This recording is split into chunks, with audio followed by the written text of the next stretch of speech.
Hello दोस्तों, नमस्ते। आज हम बनाने वाले हैं कबूतर। तो इसका आप हम एक-एक स्टेप आप फ़ॉलो करते हुए बनाएँगे तो आपसे भी बनेगी।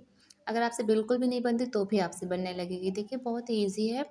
हमने पूरा टोट से स्टार्ट किया उसको बनाना उससे अब धीरे-धीरे आप देखते जाइए। पहले हम पेंसिल को ना बहुत हल्के हाथ से चलाएँगे जिससे कि कागज़ पे गहरी लाइनें ना बने ताकि आपको अगर मिटाना हो, साफ़ करना हो या कुछ गलत बन गया हो तो वो आसानी से साफ़ कर सकें। इसलिए पहले हम हल्की लाइनें फिर उसको धीरे-धीरे डार्क करते-करते जैसे कि कबूतर बनाते हैं वैसे हम स्केचिंग करेंगे। अगर आपके पास ब्लैक पेंसिल हो तो आप ब्लैक पेंसिल से बहुत आसानी से इसको बना सकते हैं।